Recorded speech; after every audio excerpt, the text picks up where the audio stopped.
ओम श्री गणेशाय नमः। स्वागत है आप सभी का वास्तु ज्ञान उपाय यूट्यूब चैनल पर।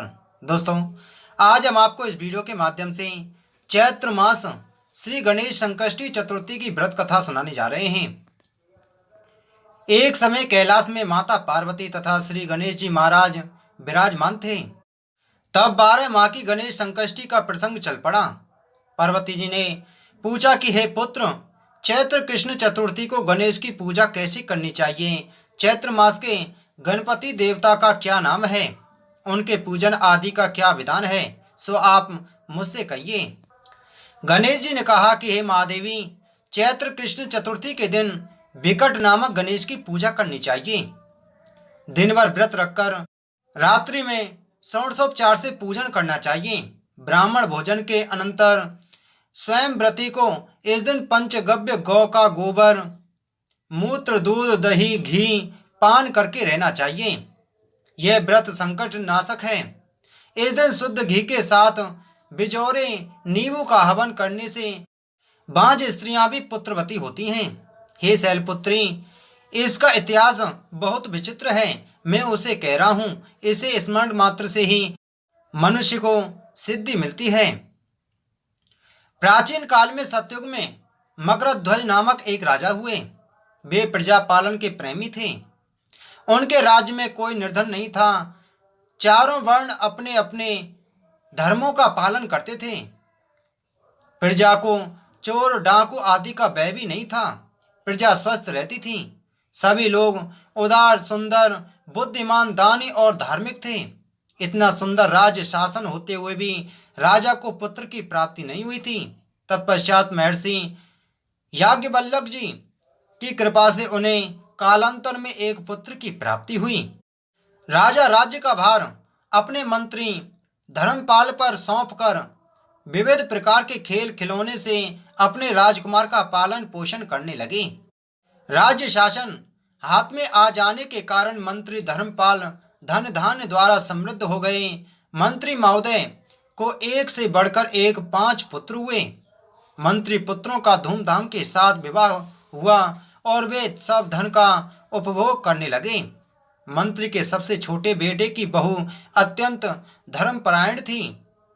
चैत्र कृष्ण चतुर्थी आने पर उसने भक्ति पूर्वक गणेश जी की पूजा की। उसका पूजन और व्रत देखकर उसकी सास कहने लगी, अरे, क्या तंत्र मंत्र द्वारा मेरे पुत्र को वश में करने का उपाय कर रही है?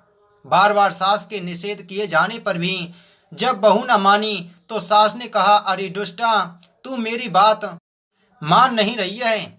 मैं पीट कर तुझे ठीक कर दूंगी। मुझे यह सब तांत्रिक अविचार पसंद नहीं है। इसके उत्तर में बहू ने कहा, हे सासू जी, मैं संकट नाशक गणेश जी का व्रत कर रही हूँ। यह व्रत अत्यंत फलदायक होता है।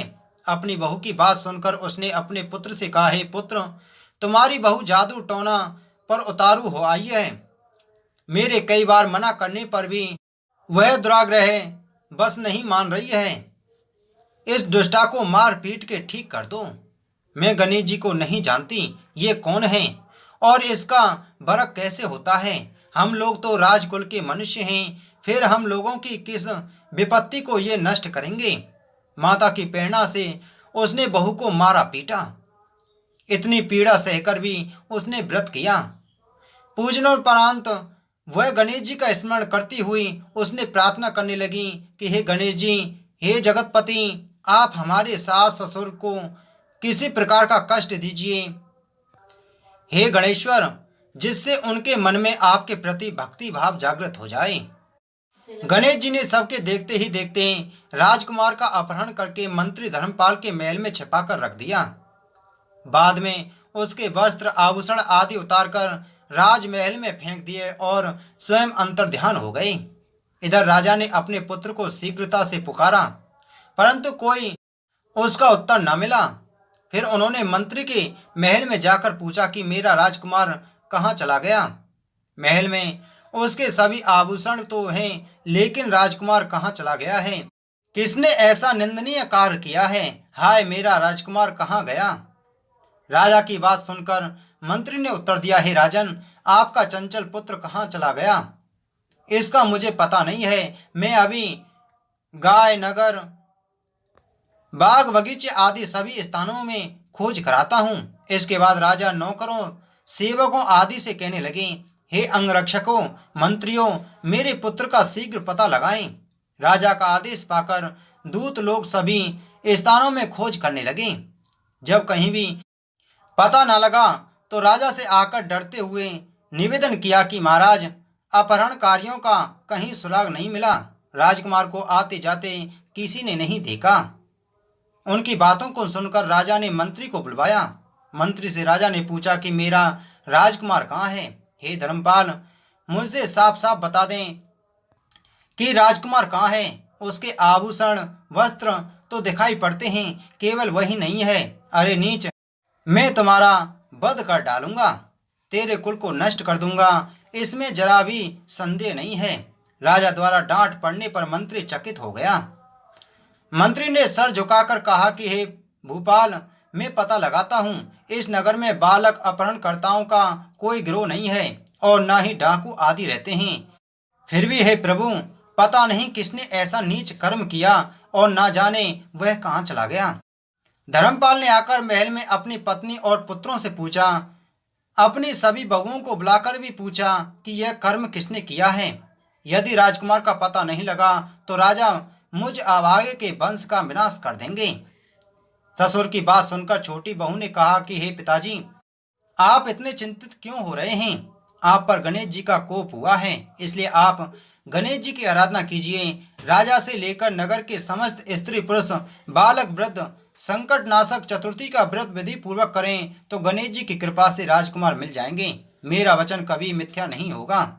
छोटी बहू की बात सुनकर ससुर ने हाथ जोड़कर कहा कि हे बहू, तुम धन्य हो, तुम मेरा और मेरे कुल का उद्धार कर देगी। गणेश जी की पूजा कैसे की जाती है, हे सुलक्षणी, तुम बताओ। मैं मंद बुद्धि होने के कारण व्रत के महत्व को नहीं जानता हूँ। हे कल्याणी, हम लोगों से जो भी अपराध हुआ हो उसे क्षमा कर दो और राजकुमार का पता लगा दो। तब सब लोगों ने कष्टनाशक गणेश संकष्टी का व्रत आरंभ किया। राजा सहित समस्त प्रजाजनों ने गणेश जी की प्रसन्नता के लिए व्रत किया। इससे गणेश जी प्रसन्न हो गए। सब लोगों के देखते ही देखते उन्होंने राजकुमार को प्रकट कर दिया। राजकुमार को देखते ही सभी नगरवासी आश्चर्य में पड़ गए। सब लोग बहुत प्रसन्न हुए। राजा के हर्ष की तो सीमा नहीं रही। राजा कह उठे, गणेश जी धन्य हैं और साथ ही साथ मंत्री भी, कल्याणी बहू भी धन्य है, जिसकी कृपा से मेरा पुत्र यमराज के पास जाकर भी लौट आया। अतः सब लोग इस संतानदायक व्रत को निरंतर वृद्धि पूर्वक करते रहें।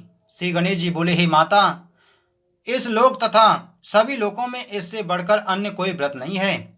इसी कथा को युधिष्ठिर ने श्री कृष्ण से सुना था और इसी चैत्र कृष्ण चौथ का व्रत करके उसने अपने खोए राज्य को फिर से वापस प्राप्त किया था। तो बोलो गणेश जी महाराज की जय।